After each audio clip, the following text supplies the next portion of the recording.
An honest mistake by The Bravery on XFM 104.9. I'm Ricky Gervais, with me Stephen Merchant and Carl Pilkington. Yeah. Our producer. Right. In inverted commas, heat put.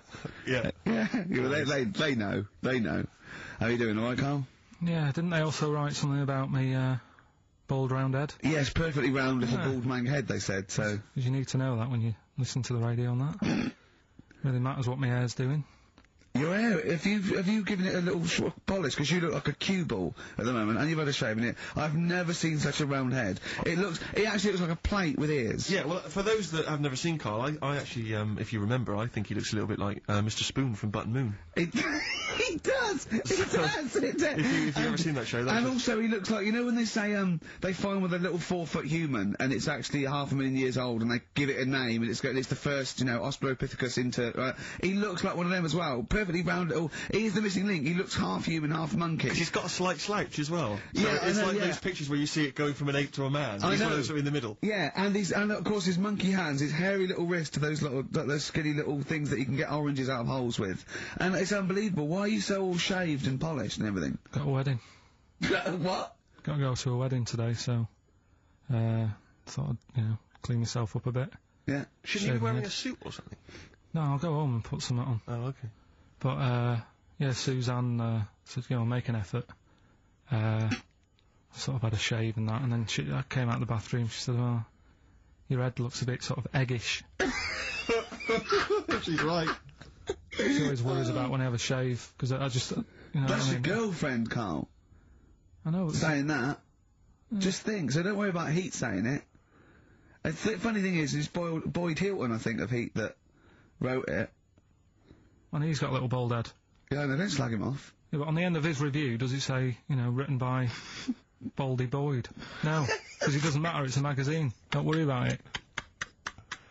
Looking forward to the wedding? A bit boring, innit, but you've got to do it. They've not been listening!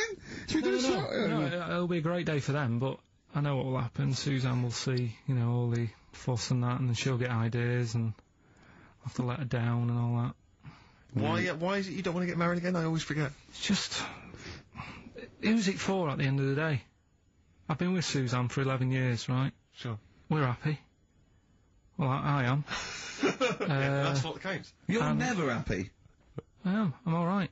Yeah, no, I know you're happy with Suzanne and everything, but apart from that, you're never happy. You are the most grumpy, moany thing in the world. I mean, I get annoyed, but I'm always happy. I was annoyed here, I was happy coming here, but there was a bloke behind me walking and scuffing his feet. He had a pair of those stupid skulls on, and he was clicking and scuffing. Wear some shoes, you don't have to click. Pick your feet up. Flip-flops annoy me.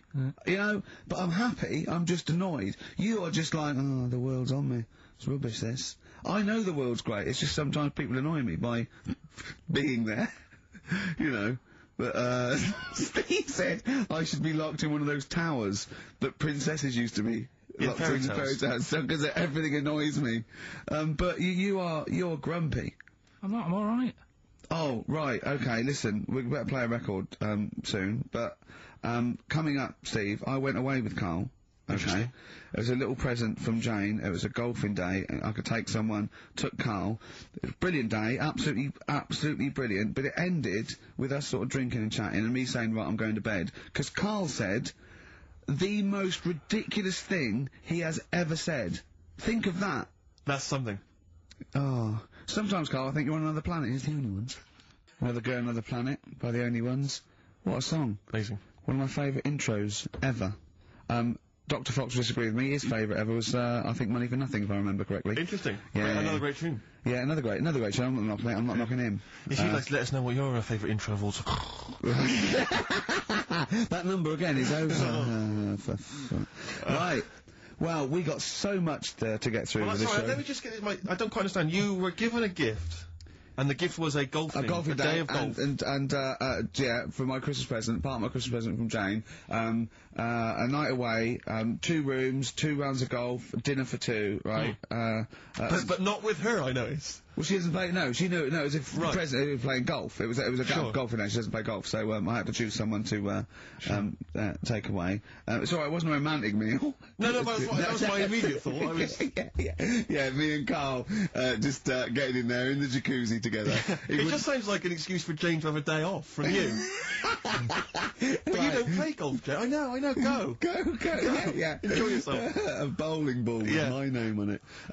So chose Carl, obviously. We went. It was a great day, wasn't it? Brilliant round of golf, absolutely brilliant. Such a beautiful place in Stoke Poges, like a really posh place. And are you a good golf player? Well, we'll get to that. Oh, okay. Well, he bought the shoes especially for it. Oh, I'd love to see him in those little shoes. I know, and they were no good because they were metal spikes. We had to change them. He was annoyed straight away. He spent over £22 on these golf shoes. We hired a buggy that was brilliant fun. I was bombing along, wasn't I? I don't drive, but it was great on that buggy. Well, you've been on a buggy with me, and you were a bit scared. Yeah. What? I nearly killed us once. I was just taking banks and things, but you don't see sort of bunkers, and he'd scream and go, "Stop!" And he'd put his foot down the brake, and then I reversed. At one point, he sort of did a handbrake turn next to the lake, and then we had to reverse, right? And you just flick a switch and put your foot down. He did that without looking. I looked behind, there's a big oak tree there. He screams, "Watch the tree!" Right? So Dukes of Hazzard. I kept jumping in and leaving him behind because I had to go to my ball. Anyway, so the first shot, I got on my driver. I honestly did one of the best shots I've ever done. It went straight down. It was great. I thought, phew, got away with that because it's always the first one because it's a clubhouse and you want to look good. Yeah. So.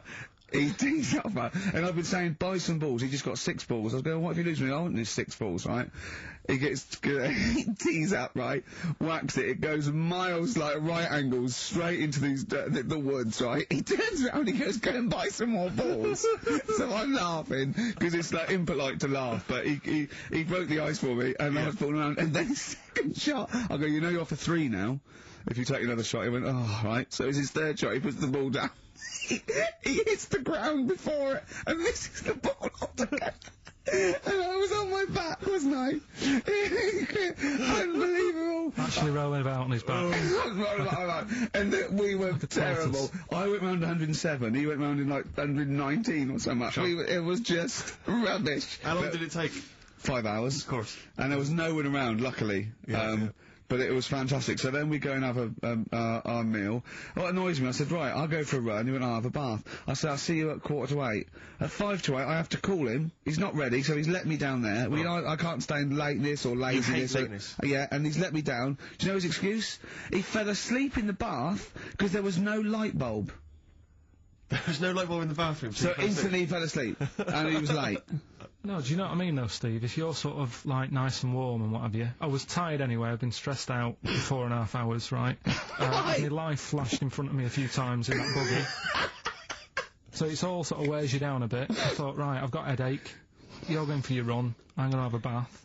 I walk in, put the light on. For some reason it didn't come on, but I thought, it's alright. I'll just, doesn't matter. You can have a bath in the dark. It's summer, so it's light anyway. Well, there's no windows in the bathroom, so yeah. So you were in the darkness. So I'm in the darkness. I nod off because I'm shattered. He calls up, asking me. So I said, well, I won't. It doesn't normally take that long for me because, I haven't got, like, long hair. I've got a dryer and shit. I can sort of one wipe.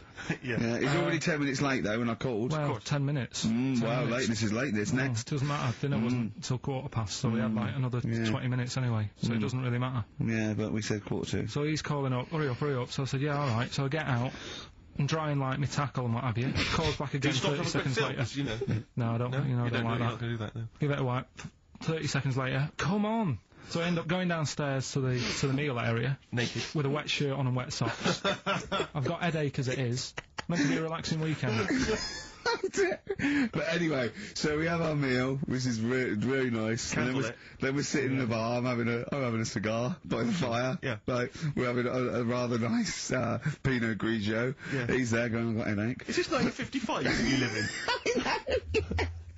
So, right, we are knackered, because, you know, he's not used to work. I've seen him moaning, falling asleep. He's not used to it at all. And you've been on your feet for over half an hour. Yeah, right. So, yeah, we didn't even walk round the golf course. We had a buggy. Yeah. Wasn't even exercise. So, we get onto conversations. He's talking about, he's asking me stuff about evolution.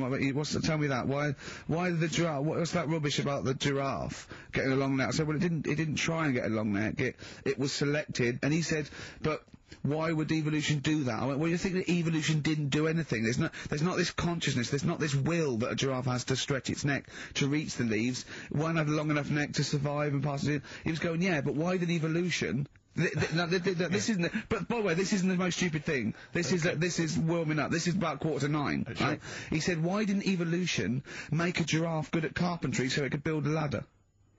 Right. Yeah. Okay. No. All right. Okay. So he's thinking around it. He's trying to pick holes in evolution. Yeah. We get on to, I said, well, things that I said, we can see the speed of evolution in lower life forms like bacteria, viruses, they evolved, and that's why, soon we won't have an antibiotic that can kill some certain bacterial strains. And he said, and this is about, 11:30, and I said, I'm going to bed, right? He said, in the future, they reckon that you'll be able to wake up and eat a yogurt you can have a chat with. I don't know what that means. Let's put a song on, right? And we'll come back to it. So you're going to explain that? Yeah. You've got an explanation? Yeah. Verve and Sonnet on XFM 104.9. I'm Ricky Gervais, with me Steve Merchant and Carl Pilkington. So let's just get this right. What did Carl say? He's just specifically giving those words again. He said, they reckon, and I said I'm going to bed. He went, no, really? I said, no, I'm going to bed, Carl. There's no point now, because, I mean, it's just like you're talking gobbledygook. You know what I mean? I might as well talk to a pot plant. Yeah. He said, in the future, they reckon, I don't know who they are. Sure. I don't know, people who post things on the internet that he reads, I think. The Telegraph. Anyway, complete the sentence. They reckon that in the future you'll be able to wake up. I love it. There's a little scenario, an embellishment, like this little. Oh, hello, darling. It's your yogurt. Hello. You'll be able to wake up and eat a yogurt you can have a chat with. All right. Well, thanks for that, Rick. I'm looking at you. I'm going to throw that over to Carl. Right. It's when I was away on holiday, right? I don't normally buy the Telegraph because it's too big and that, isn't it? So, but they were giving it away for free on the plane, so I thought, ding dong, might as well have it. And I saw a couple of things in it. I thought that would be interesting. I saw this thing about the future, and it was talking about evolution and what have you, right? Which I always find weird, because I always think that maybe we've sort of done it wrong anyway. Do you know what I mean? I sometimes think you can't evolve. By definition, evolution can't get things wrong. Things change, that it's not successful, it can't pass on its genetic material, but if you're around, it's working. If you're around, it's working. Slugs are as evolved as they need to be. Slugs are as evolved as you and me. That's true enough. Yeah. No disrespect, but it works. It works. Sorry, but anyway, what's your point, Carl? No, I mean, I think we probably would have been better off staying as a fish. Just because there's more water than land, isn't there? Right. And you wouldn't drown. This is why I went to bed. No, I'm thinking of dozing off now. Yeah. No, but do you know what I mean? What was it? It was bacteria, it was fish, mermaid, man, onwards and what have you. So anyway. Oh God! No, there are a few knowledge gaps in your theory of evolution. Right, you generally got it right though. So I mean, basically, yeah, it went bacteria, fish, mermaid, man. What's next is the big question. So it was telling you all about this and what have you, and saying how like we shouldn't have interfered because maybe if we wouldn't have invented planes and what have you, maybe we'd be able to fly and what have you if we really needed to and stuff like that. Okay. So we've interfered with evolution, you see. Right. But then it was saying, well, what's the future got? Well, yes, in one way we have interfered with evolution, yeah. The evolution of the human being in society is changing. It's no longer based on the strongest or the fittest, because medical science can keep us alive long enough. People can pass on their genetic material where, without this civilization, they wouldn't have been able to. So, yeah, there are different parameters, there are different pressures, there are different things that say whether we're going to pass on our genetic material or not, okay? So in that sense, you're right. And that, Rick, as far as I'm aware, has led to a yogurt that you can eat and have a conversation with. So this is what it was saying. It was just saying, you know, we're living in mad times and that. You know, there's a lot of weird stuff going on.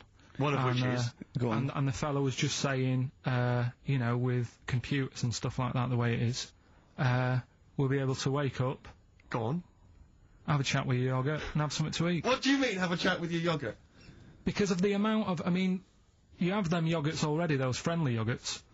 Those bacteria-friendly ones, so this is just a really friendly one. Yeah, they don't... Oh, God! I might burst! Do you know what, sometimes, Carl, I think that we're having a chat with a yoghurt. Do you know what I mean? There can't be any difference. Yeah, but then I'm always reminded that would be more entertaining. That would be more informative. God! XFM. U2, City of Blinding Lights. I'm going to see them next week at Twickenham. Yeah, well, enjoy that. Looking forward to it. Yeah. Thanks again for letting me know about your, old Nobbo and Edge and all that. Now listen, you just got an email there saying, can you turn up, your microphone, Steve? Apparently my voice is a little bit, quiet. Carl has to do one thing, make sure we're heard. That's all he has to do. Well, I can hear it. Sounds fine to me.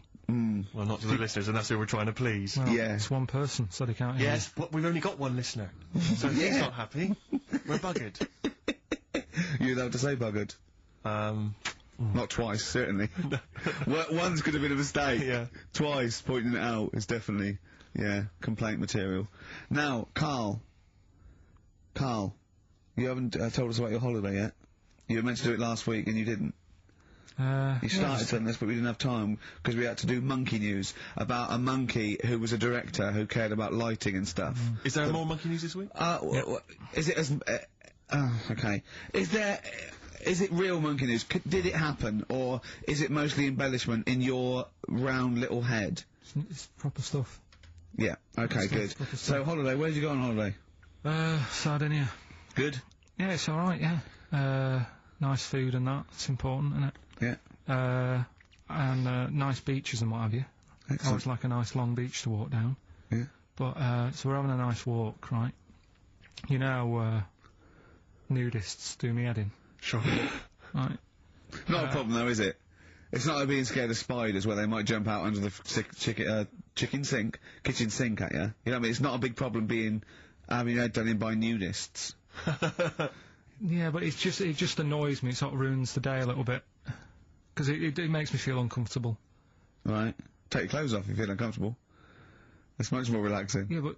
Well, anyway, right, so I'm walking along the beach, right? Lovely long beach, what have you, you know, watching the sea, picking up shells and that. And what are you wearing? What's your natural beach club? When he says picking up shells, I imagine he's on all fours going, like that, you know what I mean, looking at things. Just like washing his nuts in the sea to get them tasty. Yeah, going into the sea and then kind of shaking himself and all the water flies off. Yeah. I've just got, you know, flip-flops on, pair of shorts, and like a little light shirt. Sure. So anyway, walking along, and Suzanne goes, "Oh look," right? And there's this woman, German, I think, coming out of the... How can you tell she was German? Underarm hair? I'll get to it. Forget the underarm hair. She came out, it looked like she was smuggling seaweed. I'm going to burst! Oh, God! And the funny thing is, right, she, smuggling seaweed! Oh, God! She was a bit hairy down there, was she? Mental. I felt bad because I hadn't had a shave for 2 days, right? Looked at her, it was ridiculous. She might as well have kept her trunks on. It was just like she was wearing furry trunks, right? So anyway, so I'm walking along. So, yeah, go on then. So Suzanne's like, "Oh, look," and I'm like, "Oh, not again," you know, because every time we go away, there always seems to be one of these. Is she by herself, this woman? Well, the weird thing was, she was with her husband, right, but he had shorts on, he was happy, right, but every time, like, because I walked past her, and he sort of ran off, because he's embarrassed. Do you know what I mean? There's nothing normal about it. What can he do? He can't go, "Alright, mate," because he knows it's odd, right? How old was he? Sorry, how old was she? It's hard to tell when someone hasn't got clothes on. Sure. You know what I mean? They always look older, don't they, when they haven't got clothes on anyway. But I'd say she was about 40, 41. Okay. Right. So I walked past, and the annoying thing is, she got there on a bike, right? no clothes on, little pair of boots next to the bike. So if you can wear boots, just pop some shorts on. You know what I mean? That takes more effort for me, putting boots on. But put the shorts on, right? So anyway, so the husband kept running off. I walked past, and I'm getting annoyed because I'm saying, well, we've got to walk past them again on the way back. I like the fact they're scuttling away when Carl walks past. Like when you lift up a bit of sort of iron sheeting in the woods and loads of mice run away. Yeah. It's like whenever Carl goes, that nudists run away. Yeah. Oh, right, okay. So we sort of come walking back and what have you, and you know, I have another look and what have you, and he runs off again. Why are you another look if it offends you so much? Oh, you might as well just have a look. You know what I mean? It's just putting it on show and what have you. But the interesting thing was, I just wondered whether the husband...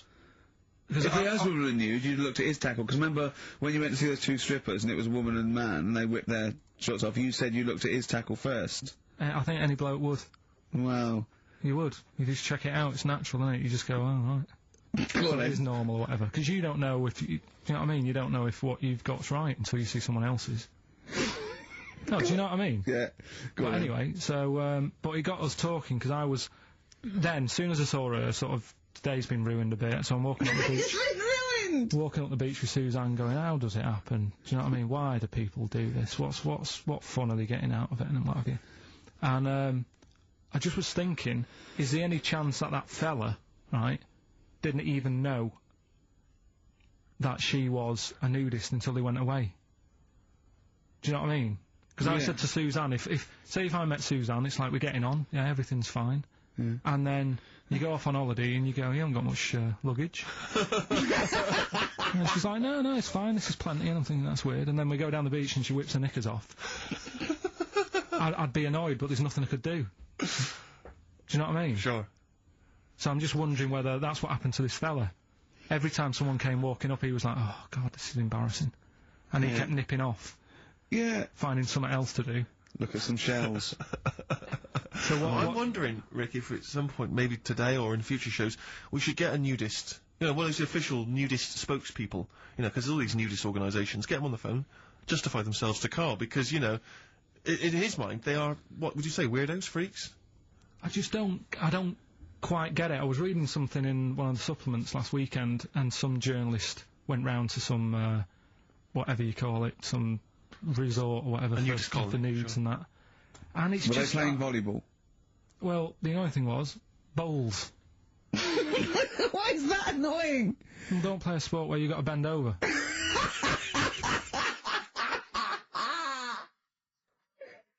Neil Young from the album Zuma, and that's Pardon My Heart on XFM 104.9. Ricky Gervais, Steve Merchant, Carl Pilkington. We just had a text here that says, and I don't know what truth there is in this, as ever, but John says there is apparently a nude bike ride today in Hyde Park.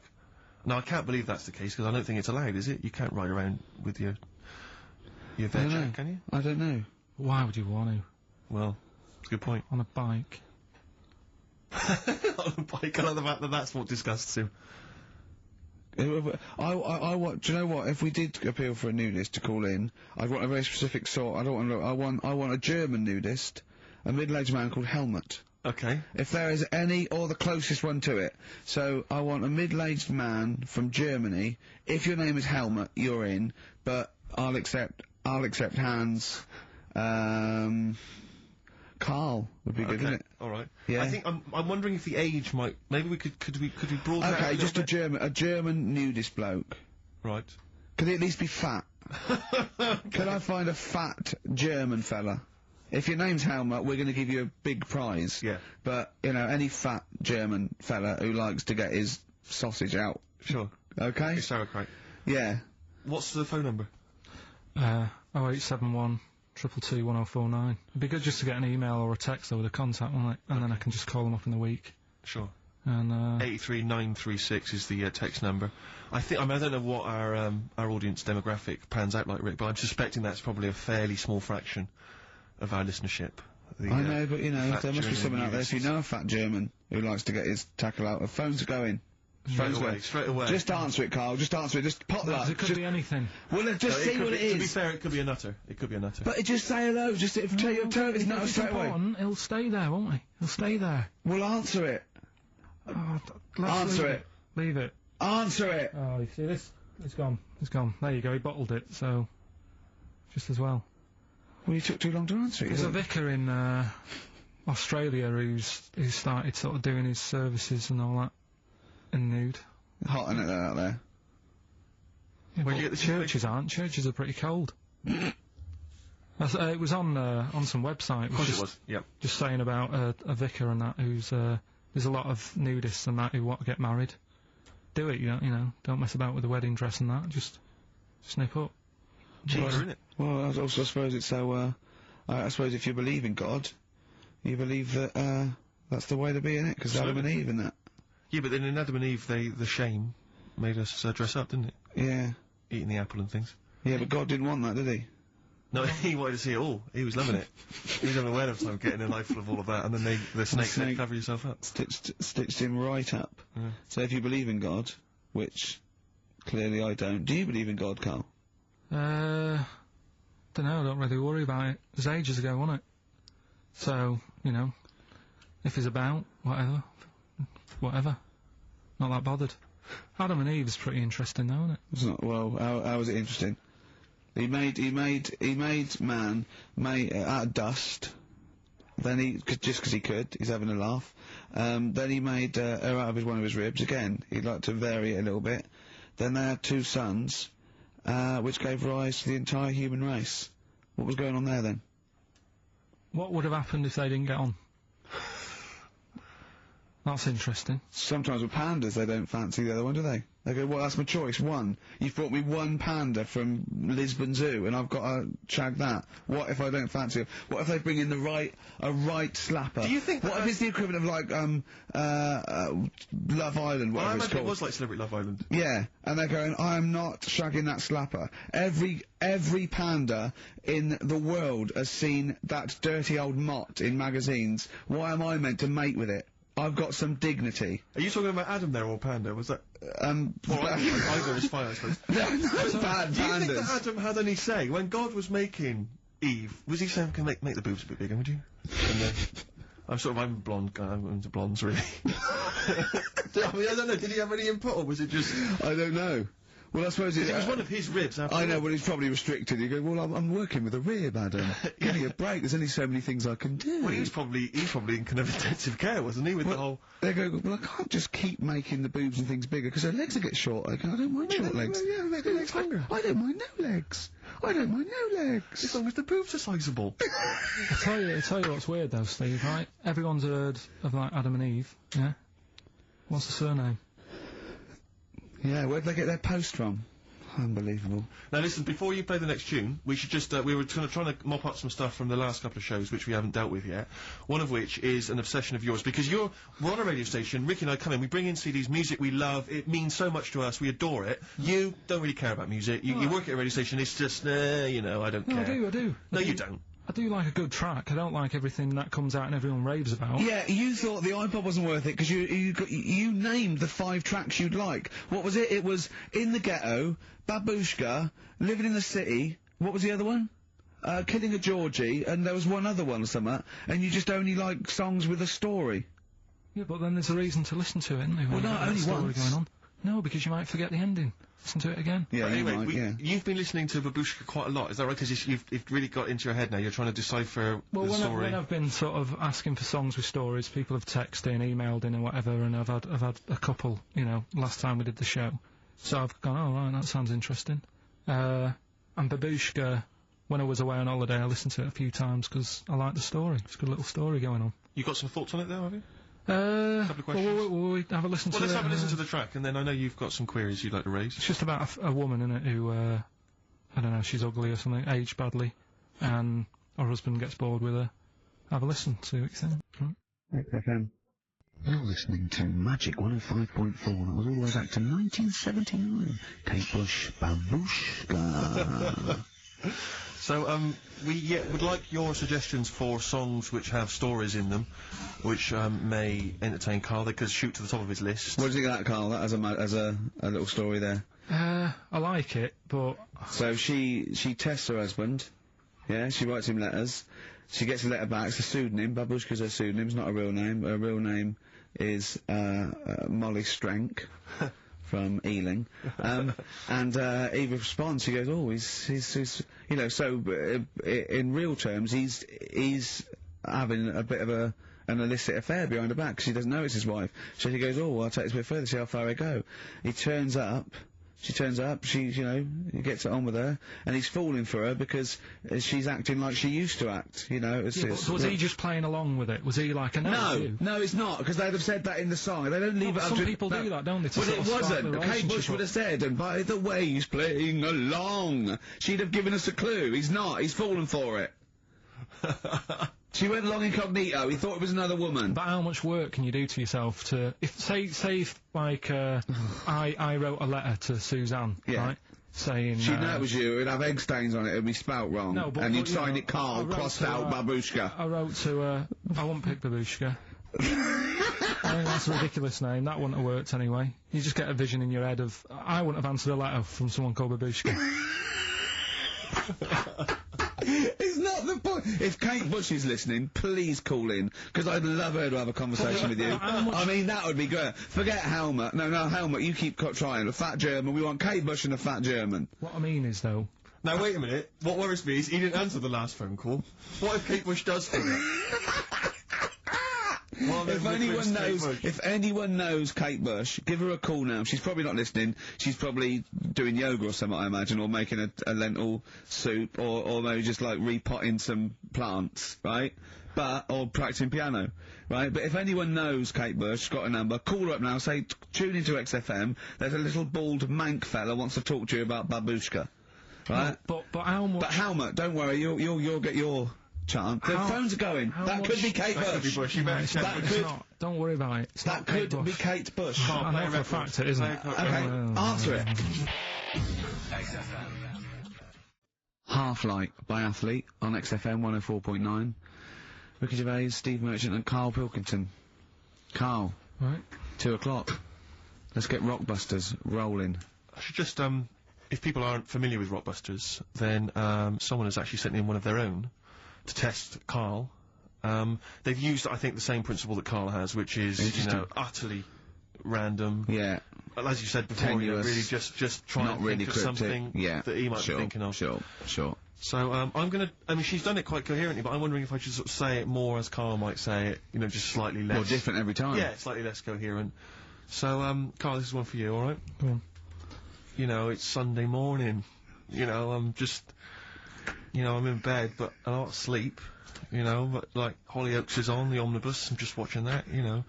I go and make a lovely cup of tea, you know, in the bed with Suzanne, aren't I, having a cup of tea. What's going on there? Just watching the telly and that, but hang on, I haven't got anything to dunk in me, in my tea. I haven't got anything to dunk in my tea, have I? You know what I mean? I haven't got anything to dunk in there, and I'm just having, you know, what am I doing? Is it LB? It's LR. Oh. LR. So... have a think about that one, Carl. I think I know it. Yeah. Do you? Go for it. Go on. Is it Lionel Richie? It is Lionel Richie. What's your logic? Sort of Lionel, and it's like... No rich tea. No rich tea. Yeah. No biscuits, no rich tea. No rich tea. Lionel Rich tea. Lionel Richie. It works. It's just as coherent as one of yours. What's that? We've done one a little bit like it. There's nothing wrong with that. I cannot believe you got it. That's a toaster. I cannot believe you got it. I might not have got it without the initials, but that's why we chucked them in, just to help you along. So what have you got for us this week? We got 3 of them. Oh, by the way, don't bother calling in Kate Bush, because Carl doesn't want to answer the phones. He says Kate Bush is not going to call, so it's all going to be nutters, so we apologise. He's got one thing to do. He didn't even get the sound right, because someone was complaining about they couldn't hear Steve. He's got to do Monkey News, which is always twaddle, and he won't even answer the phones now, so I don't know why he gets paid. He takes off Mondays, because he works Saturdays. He gets paid for Saturdays. He takes 5 weeks holiday a year. Not off Mondays and he moans. Not off Mondays. Wow. Right, what have you got for us? Right then, the first one. There's a vehicle that sells kebabs. Right? There's a vehicle that sells kebabs. Initial D. Right? D. Great. Right? Have you worked that one out? Of course I haven't. Right, the second one. You're asked if you want that bit of the egg. You what? You're asked if you want that bit of the egg. You think about it, but we sort of decide against it. And again? What's going on there?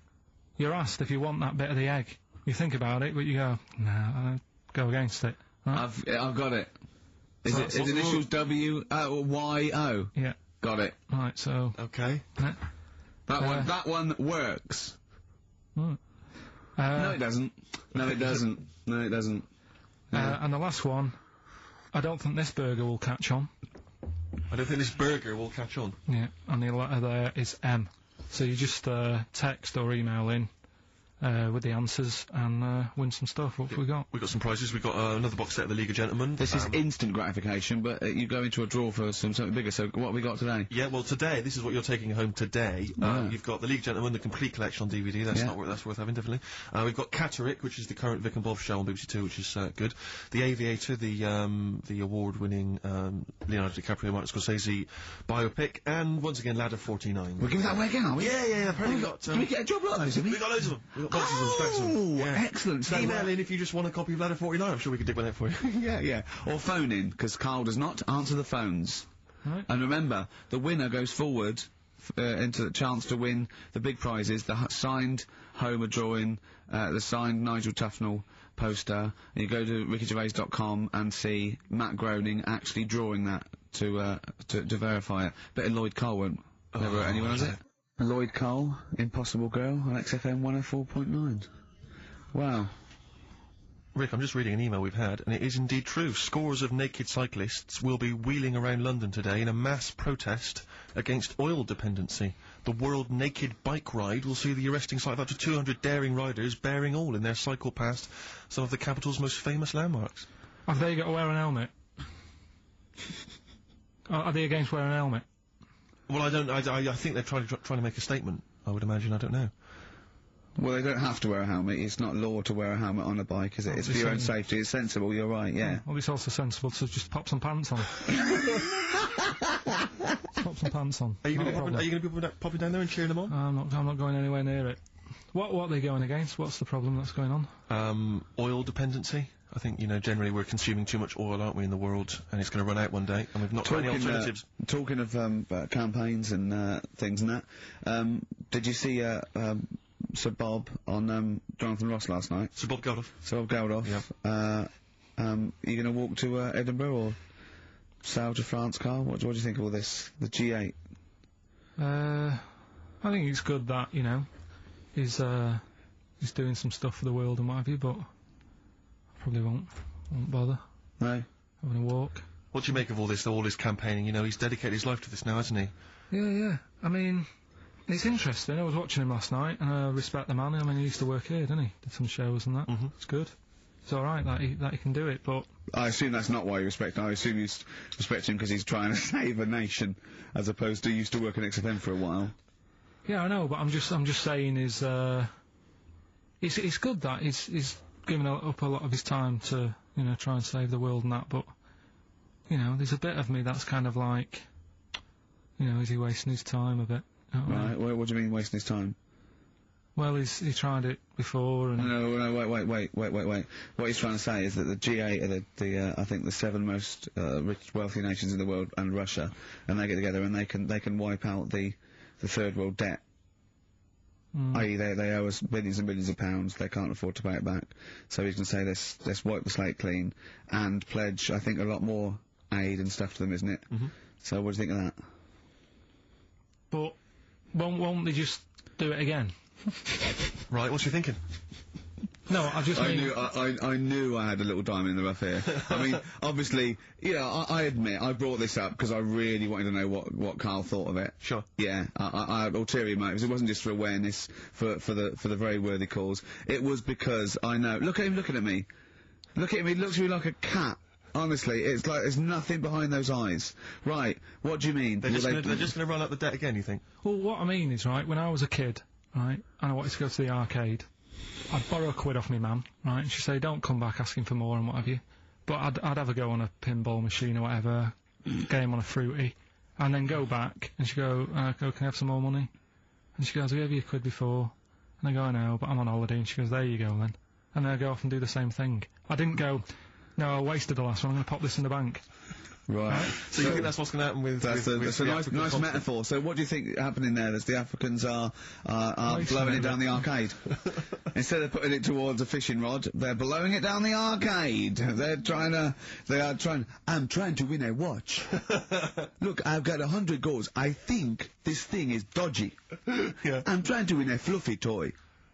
That's what Bob's saying, you're never going to get the Snoopy. You're never going to get the Snoopy. It's always going to fall out of the little claw before it gets to the top. The claw is not strong enough. Yeah. Do not waste it. No, Midge. Midge, we have to write a song. Write another song, mate. They've flown it down the arcade. Brilliant. So that's your genuine logic, is it? Well, I just don't know, if they put me in charge of it, I don't know what I'd do. I just think it's a... Could I just say that will never happen? No. Could I just say to London... Yeah. And anyone listening on Saturday... Yeah, don't worry. Carl is not going to be put in charge of G8. It's not going to be him, Blair. Chirac. That would be a joy if it were. That would be amazing. But anyway, so let's assume some alternate universe you are in charge. What would you do? Monkeys, obviously. It's like Planet of the Apes. What are you going to do? You're the only person with opposable thumbs. What's your solution? We've done a lot of it, haven't we? We've sent, money out there. We've sent them clothes and that. Yeah. Have you? It's gone. You say we. Have you sent? I've done loads for charity. Go on. No, loads. I've done loads of stuff. Go on. What? Oh, I give stuff to Oxfam. Yeah. What stuff you don't want anymore? Yeah, junk. You mean? Well, yeah, but it'll be all right for them. I mean, I said to you the other day, like when they collect clothes for over there, I don't know. None of my stuff's going to fit them well. But the thing is, I do loads of charities. I do loads of things like. Go on. I pay for tools. I do that thing, a monthly payment of £5, paying for, toolbox and that for someone out there. I help old people, which I'm going to stop, to be honest. Why? Because, do you know this thing I do, Steve, right? No. This is a £5 a month as well, right? I got stopped in Leicester Square one day. He said, there's a little old woman somewhere. She's cold, are you going to help her out? So I was like, why me, right? So anyway... So they said it's easier if people look after one old woman, right? So why me? I've signed up to look after this old woman called, I don't know, call her name June or whatever, it doesn't matter. So it does to her, but go on. So anyway, so I'm paying this £5 a month, and the first £5, first time I paid it, I got this thing in the post, right? And it had, thanks a lot, Carl. You're looking after June. Here she is, here's a little picture of her, and she's sat there, what have you, with a cardigan on and stuff like that. Every £5 you pay, it'll be cheering her up, and, look after her, pay for her food and what have you. So, for a bit, you feel good, don't you, and you think, well, I've done my bit for the world. Anyway, 2 months later, get another package, right? Picture of June in there again. She's got a tan. So he's saying you're paying to keep her warm. No, they meant a week in Mallorca or whatever. And this is what I mean. People if they can get away with it. I don't know where to start. That isn't having a go though. What do you think? So what do you think? You think they're going? Don't bother getting a job or anything. Gout off a bit, gout off a bit. It's June. I don't know. It's difficult, isn't it?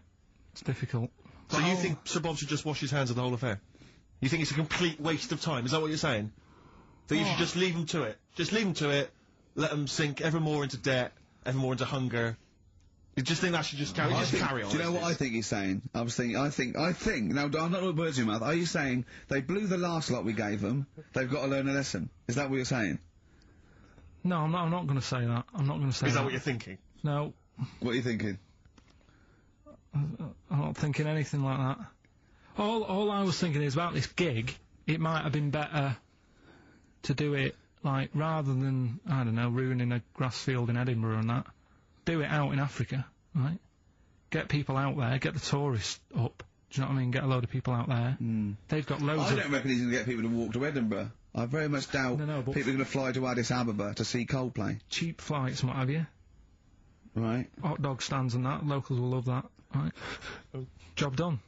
Brilliant. Let's put him in charge. Yeah, just for one day. Let's put him in charge of Live Aid. If Bob Geldof is listening, I know, you respect him because he used to work on XFM. No, but Bob, if you're listening, please, I would love, oh my God, a conversation, Bob Geldof talking to Forget Kate Bush, forget That would be amazing. Can Bob please call in and speak to Carl? No one call except Bob, so we know it's Bob calling. Right, get on the phone. What's the phone number? What's the phone number? Can't we talk to him next week? He might be busy next week. No, he's got stuff to organise. He won't. Don't worry about it. Don't worry about it. You can talk to us next week. Alright, I'm not gonna go. I'll go through the phones. It's mental. Play a record. Alright, what we're having? Bit of Killers? Yeah. The Killers. Somebody told me on XFM 104.9. Tell you what, talking of, starving, I went to what is meant to be the best restaurant in the world on, oh yeah? Wednesday, yeah. Sure. You must be famished. Well, Jonathan, Ross, booked a table there. It came out, I think he's been trying to get there for a while, and, I think there's a waiting list and everything, right? And, well, he's got to be here, you're walking straight in. He's walked straight in with that, yeah. Me and Jane went along with him and Jane to the Fat Duck in Bray. So it was voted the best restaurant in the world, okay? Right. And, it was incredible. I mean, it's across between a restaurant and sort of Barnum. They, you know, just incredible food. But all the way there, I'm thinking, well, I can't eat stuff in normal restaurants. I don't eat red meat. I'm squeamish about things like seafood, anything that's got too many legs, or was a crustacean once, or feeds on worms. I knew that one of their signature dishes was snail porridge, so I'm thinking I'm not going to be able to eat anything here. So I was thinking I had something to eat before I went, and I was thinking that they better not have mucked around the bread, right? Got there, beautiful, and it was really quite fantastic, and I let them know straight away that I was a Philistine, and they really accommodated me. You know, I didn't have the snail porridge. They put mushrooms in my snail porridge, which is more of a risotto, and there's tasting menus and that, and it was really fantastic. But Jonathan, halfway through, on the way there, I don't like travel well. On the way there, he actually phoned me and said, "Why are we taking you to this restaurant?" Good point. Very good point. They know, even if I go around there, they cook me sausage and mash. Yeah. Or, do you know what I mean? Well, you have the palate of one of those kids from the Jamie Oliver school dinners programme, they've got the lovely Jamie Oliver cooked, you know, kind of, ratatouille, but they're going for the sort of chicken Twizzlers. Well, there's nothing wrong with chicken. I love chicken. I like the chicken I can eat. I'm squeamish about red meats. There's nothing you know, it's a mixture of, it's not morals. There's only one thing I don't eat morally, that's veal. But the other thing else is just like, if it's got eyes and legs and things sticking out of it, or there's but it hasn't got eyes and legs things sticking out of it. What are you talking about? I mean, it just infuriates me. I actually got to a point now where I refuse to eat out with Ricky, because I can't, it just sucks the life out of me. It actually makes me depressed. I can't enjoy the experience. If you go to an awards do, they bring out lovely food, you know, 3 courses, and you're whinging. You're always salmon, whinging. which is hardly cooked, followed by lamb. Lovely bit of lamb. Who doesn't think lamb is the best of all the meats? Oh. And you whinge, you complain, you look at Jane like a little boy who's like, "Oh no, why have you brought me here?" You are just... It was, and I tell you, and I put it at the, you know, I don't want to, you know, badmouth people, but I suspect it's your family. I suspect it was your upbringing. I imagine, you know, that if I came to your house, you know, late 60s, early 70s, came round to your place in Reading, it would have just been the smell of chip fat. Just everywhere. Pervading, just one of those chip fat fries that's just, yeah, like you say, constantly, 24 hours a day, just bubbling away. I used to eat beef and pork and that, and I used to have to, eventually, when I was getting sort of squeamish and getting older, I'd make her burn it so much that it was just like chewing on a piece of leather anyway, where I couldn't stand the sight of blood or so. A salad in your house would have been a pickled onion and a packet of crisps. No, a salad in my house, right, was when it was summer, we were out in the garden, lovely salad, grated cheese, grated egg, 2 bits of beetroot with your leaf, a pickled onion, and a packet of crisps. And that was a salad. But yeah. Now, is that? Do you agree that is probably the reason why you've got this palate? And I don't even. It's not even a palate. That's too nice a word to use for it. I've got more squeamish as I've got older. Because I say I used to eat beef and pork. What do you mean squeamish? I don't understand what you mean. Squeamish. If I suddenly think about it, I can eat like, you know, like it has to be blasted. It has to be unrecognisably an animal. You know what I mean? I mustn't see a bit of pink or a bit of fat. So if we were in biblical times, and you're there, and Jesus Christ has just fed 40,000 with some fishes and some loaves, you'd be going, "I'm not into the fish, JC." I say take the head off, really cook it, take the skin off. I can see a bit of spine. And unless that bread is mighty white, I'm not interested.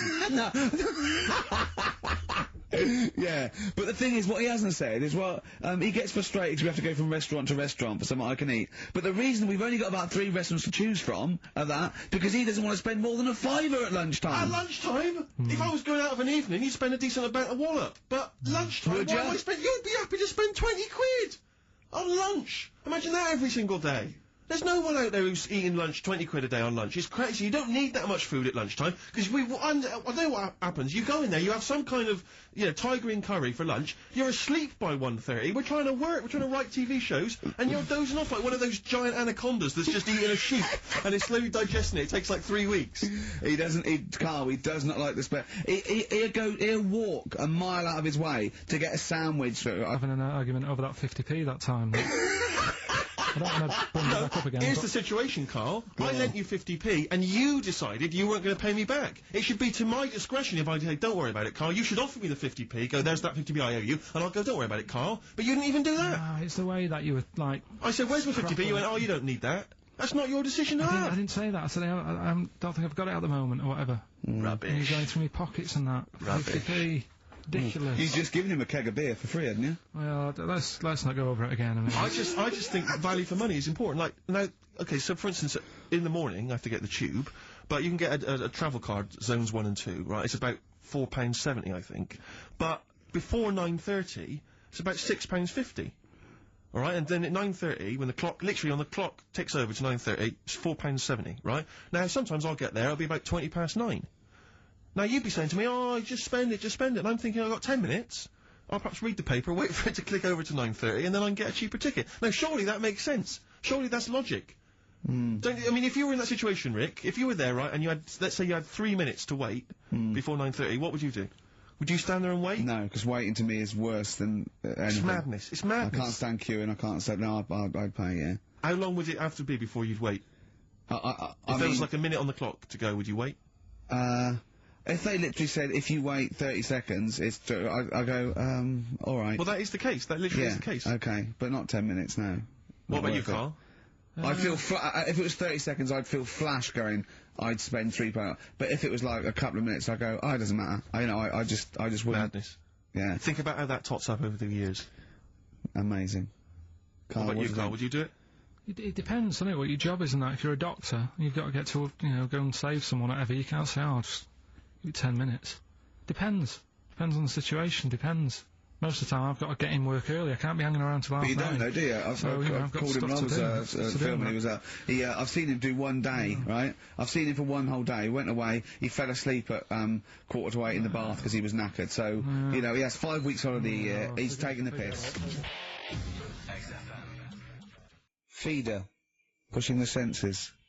Quite food-related sort of show, isn't it? It is. Thinking of gluttony, did you see in, I think it was Heat magazine, it was former Pop Idol winner Michelle McManus. Oh, yeah. She's lost a lot of weight. Oh, yeah, she's lost 5 stone, hasn't she? Pleased to see that the headline was, I used to eat 12 packets of Doritos a night. At night. 12 packets of Doritos. I just like the idea that you've got to 11 packets, and you're thinking... One more will do it. a bit peckish. One more will do it. Yeah. Yeah.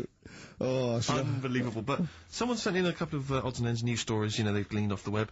And apparently Britain's fattest family have shed 23 stone. One of them died. Between the 5 of them... Oh, come on. Between the 5 of them, the Phillips family from Worcester weighed more than 100 stone. Jesus. Well, how many are there, though? They spent 5 of them, and they spent £300 a week on food. An evening meal consisted of an all-you-can-eat Chinese buffet and another ice cream stop at McDonald's. The mum, she was generally happy, like Carl is, but she said she used to get upset when she couldn't buy clothes for her kids because the shops didn't stock anything above XXXXXL. It says here, it says Mitchell, 13, was the heaviest of the 3, weighing 27 stone. By the age of 4, he was Britain's fattest toddler, weighing 10 stone. Is that competition still going? He broke 5 bikes. He broke 5 bikes by buckling the wheels. Oh, that's I know you're always kind of fat kids, Carl. Chasing an ice cream van. Yeah. But the bike just fell apart. Yeah. Who knows? Maybe now he's on that nude bike ride, because he's lost some weight. Oh, that would be painful, wouldn't it? If one of them buckles. Yeah. Well, I've got another food-related item here. Now, Carl, I got a little email via my agent, sent from someone here, okay, sent from someone at XFM, okay, and I won't say it was, she just said, I thought this might be good for Ricky to use on Saturday, and obviously what happened is, Suzanne has sent you an email in the week, it was Wednesday, and you've returned it, but I think you've returned it to the wrong email address. You returned it to someone here, who of course immediately forwarded it to my agent for ridicule on the show. Don't panic, it's nothing that bad, okay? It's an email from Suzanne talking about your tea that night. Was Suzanne out on Wednesday night? Was the, an England game or something? Yeah. So you were alone, you were home alone, were you, Wednesday night? Yeah. Did you enjoy your meal? Was it a quiche? Go on. Right. From Suzanne to Carl. Take the quiche and put it on the baking tray. Cook for 30 minutes on 190. Take lettuce and put on plate. Take 3 tomatoes, wash and chop into quarters. Place on lettuce. Take an avocado, chop in half. Remove the stone. Peel skin and slice. Place on salad. Put salt and pepper on, and a dribble of olive and balsamic vinegar dressing. Right? In brackets, small bottle behind the cafetiere.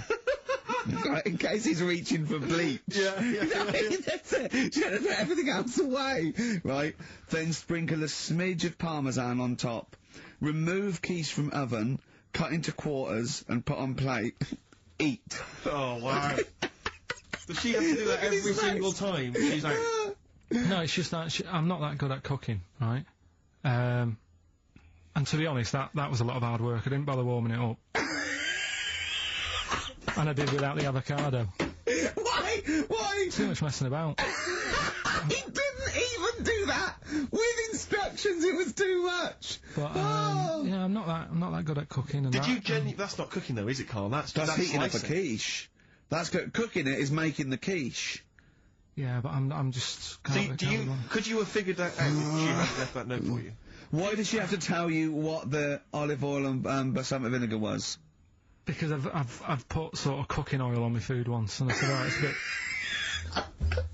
It's ever since, right? Years ago. I'm gonna die. Years ago. Oh God, leaving Mr. Magoo at home.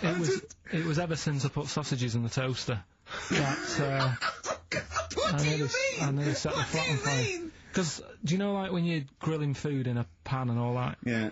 Sort of sausages spit and it goes everywhere, doesn't it? And it makes everywhere greasy. So I thought, well, just want to warm them up. Yeah. Bung them in the toaster. Yeah. What happened? And she sort of caught... Well, they got stuck and they sort of caught on fire, I imagine. She came in just as I was sort of plunging it, and what have you, came in from work. She said, what are you doing? I said, no, I'm in sausages. Well, the oven isn't on. I know, they're in here. What, you turn it off? Panicking and that. But I've never been into it. I've never been into cooking and that. At school and stuff, I didn't bother doing it. Oh, every time Suzanne comes home, she must think, please be the house still there. Yeah. Please not let me hear a fire engine as I come round this corner. Oh God, she comes and goes, oh God, thank God. I bet she's always happy to see you when she gets home and you haven't burned the place down or introduced some howler monkeys or something. Unbelievable. What I find extraordinary is there are people who are in sort of care in the community who don't need instructions on how to prepare food. Oh, they do. They can do it. Yeah, you show them once. Yeah, and they've learned it. Whatever you do, don't put sausages in the toaster, Johnny. Do you know what I mean? Yeah, and they've learned it. They don't put sausages in the toaster. Yeah. What did they put their fingers in? Yeah. Are we doing Rockbusters answer? It's what London's waiting for. I'll tell you what, we'll play a song and do Why not? Rockbusters, yeah. It's worth waiting for. Have we still got Monkey News to come? Yeah. Oh. Roxy Music with the old Dylan classic Hard Rains on XFM 104.9. Mixing it up, just mixing it up, mixing and matching. We've got Neil Young, we've got a bit of Roxy Music, we don't care, do we? But then we're right bang up to date with some of the latest tracks from Feeder and the like, so... Yeah, big time. But, it's what they're waiting for, it's the Rockbusters answers. That's right. Right. Okay, give us the clue, give us the answer. Right then, first one... Hurry up, because we haven't got long for Monkey News. Don't worry about it, don't worry about it. First one. There's a vehicle over there that's it's changed. Selling kebabs. Oh, it's changed. Go on. Initial D. Yeah, what is it? That was Donovan. Okay. All right. Yeah. Okay. Yeah.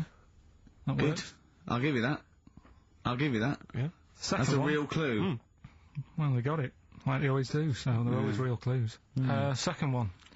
You're asked if you want that bit of the egg, right? You think about it, then you decide against it. I think I know this one. What was the initial again? Y-O. Is this, John Lennon's, wife, Yoko Ono? Yeah, that's right. I think that was her name, Yoko Ono, was it? Yeah, it's Yoko Ono. It was Yoko Ono. No, you've got it wrong. You're thinking about it.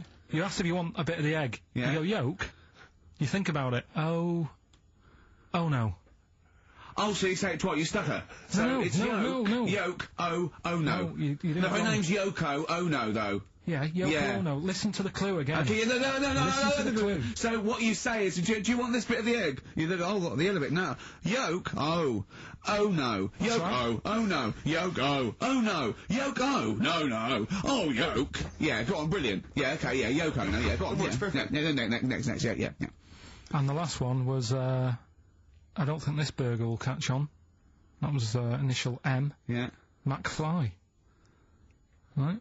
So, there's your 3 clues. It won't catch on. Well, who'd want to eat that? You know what I mean? It's like a Mac burger or whatever. Mac chicken. McFly. Don't want one. Put it back. I'll have a chicken. Right? So who's got the 3 then? Well done to Ian Shillham from Mansfield, who's got all those answers right amazingly. And he wins all those great prizes, including Ladder 49, starring Joaquin Phoenix and John Travolta, which I don't think anyone's ever seen. There's 49 of them.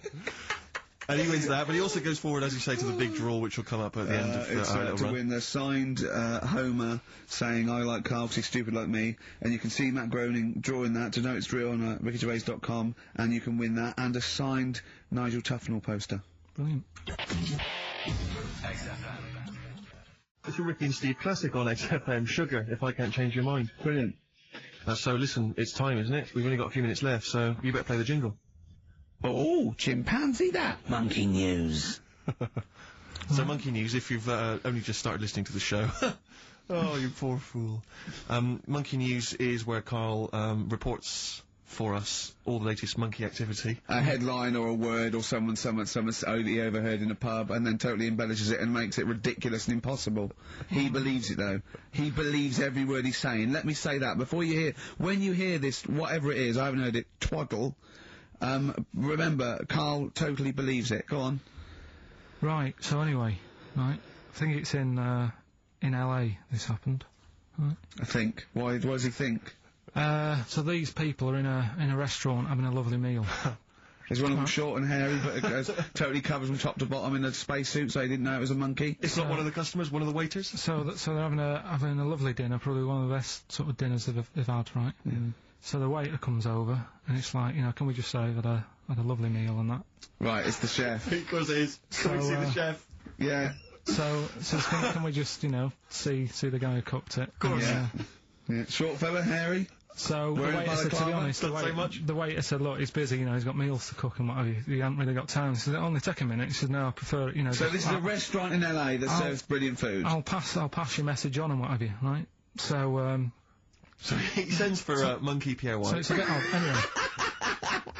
So they go out, right? They go out to the car and they notice the kitchen door's open. Yeah, right? yeah, of course they do, because they're going to discover something that I don't know. So they're going to this just out of interest, this where did this chef train before we see him or reveal what he might look like or like to eat? So anyway, so they pop their head in and think we'll just nip in and go, love fruit salad or whatever. Yeah.